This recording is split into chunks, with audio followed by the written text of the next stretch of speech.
जय हिंद बच्चों, स्वागत है अपनी इस यूट्यूब चैनल में। आज की इस वीडियो में एक बार फिर से हम कक्षा 12 के विद्यार्थियों के लिए होम साइंस यानी गृह विज्ञान के बहुत ही महत्वपूर्ण अतिलघुत्तरीय प्रश्न लेकर आए हैं बच्चों, जो 2025 बोर्ड एग्जाम के लिए यानी 28 फरवरी को होने वाली यूपी बोर्ड की परीक्षा के लिए वेरी इंपॉर्टेंस रहेगा। तो चलिए देर न करते बच्चों हम लोग क्वेश्चनों को देखते हैं।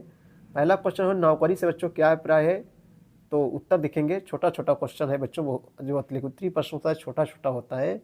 देखो, एक व्यक्ति के द्वारा अपनी आवश्यकताओं की पूर्ति के लिए किसी व्यवसाय या औद्योगिक प्रतिष्ठान या शासकीय संस्थाओं में अथवा दूसरे व्यक्ति के लिए किसी प्रतिफल के बदले में कार्य करना नौकरी कहलाता है। कार्य करना बच्चों क्या कहलाता है? नौकरी कहलाता है। दूसरा क्वेश्चन है आहार कितने प्रकार के होते हैं बच्चों? तो आहार दो प्रमुख प्रकार के होते हैं। पहला नियमित आहार, दूसरा है संशोधित आहार। ठीक है। अल्प पोषण किसे कहते हैं बच्चों? अल्प माने होता है थोड़ा होता है, यानी कम होता है। तो अल्प पोषण किसे कहते हैं? उत्तर सीधी सी बात है बच्चों, अल्प पोषण वह स्थिति है जिसमें शरीर को पर्याप्त पोषक तत्व नहीं मिलते हैं क्योंकि खाने को पर्याप्त नहीं है, या व्यक्ति सही व उचित खाद्य पदार्थ का सेवन नहीं करता, या खाया हुआ आहार शरीर में लगता नहीं है। इसी को कहते हैं बच्चों अल्प पोषण कहते हैं। छोटा छोटा क्वेश्चन है खाद्य प्रौद्योगिकी क्या है बच्चों? खाद्य जैसे गेहूँ हो गया, चावल हो गया, तो खाद्य प्रौद्योगिकी क्या है बच्चों? उत्तर देखेंगे। यह एक ऐसा विज्ञान है जिसमें वैज्ञानिक अनुप्रयोगों के ज्ञान और खाद्य उत्पादन के कानूनी नियमों का व्यवहारिक उपयोग होता है।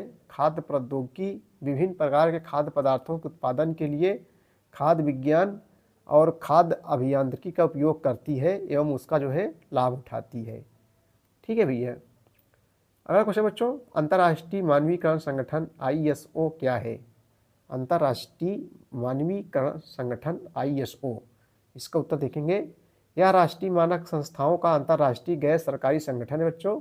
इस संगठन का मिशन वस्तुओं के ISO के अंतर्राष्ट्रीय विनिमय होता है अदला बदली को आसान बनाने और बुद्धिजीवी वैज्ञानिक प्रौद्योगिकी और आर्थिक गतिविधियों के क्षेत्र में सहयोग विकसित करने के उद्देश्य से विश्व में मानवीकरण और संबंधित गतिविधियों के विकास को प्रोत्साहन देना है, विकास को प्रोत्साहन देता है। इसी को कहते हैं बच्चों अंतर्राष्ट्रीय मानवीकरण संगठन। अगला क्वेश्चन है प्रेक्षण गृह से आप क्या समझती हैं? प्रेक्षण गृह से आप क्या समझती हैं? उत्तर होगा बच्चों देखो, प्रेक्षण गृह यह एक ऐसी संस्था है जहां उपेक्षित और अपराधी किशोरों को कुछ सप्ताह या मामलों के निर्णय लंबित करने तक रखा जाता है। बच्चों को पुलिस या परिवीक्षा अधिकारियों द्वारा लाया जाता है या माता पिता स्वेच्छा से उन्हें प्रवेश देते हैं। बच्चे संवेदनशील क्यों होते हैं? उत्तर देखेंगे हम लोग। देखो बच्चों, बच्चे संवेदनशील होते हैं क्योंकि बाल्यावस्था सभी क्षेत्रों में तीव्र विकास की अवधि तक होती है और एक क्षेत्र का विकास अन्य सभी क्षेत्र के विकास को जो है प्रभावित करता है। बच्चों के सभी क्षेत्र में इष्टतम रूप से बढ़ने के लिए यह महत्वपूर्ण है कि बच्चे की भोजन, आश्रय, स्वास्थ्य देखभाल, प्रेम, पालन और प्रोत्साहन की आवश्यकताओं को समग्र रूप से दिया जाए। अगला क्वेश्चन है परिधान रचना में कला के किन किन तीन तत्वों का प्रयोग होता है? अगला क्वेश्चन हम लोग देखेंगे, परिधान रचना में कला के किन तीन तत्वों का प्रयोग होता है? तो उत्तर होगा परिधान रचना में कला के तीन तत्व रंग, आकार, रूप का जो है प्रयोग होता है। अस्थायी फैशन किसे कहते हैं बच्चों? नाम से लग रहा है, अपने मन से लिख सकते हैं आप लोग। अस्थायी जो अस्थायी ना हो। देखो, वैसा फैशन जो कम समय के लिए होता है तथा एक ही बार आकर चला जाता है अस्थायी फैशन कहलाता है।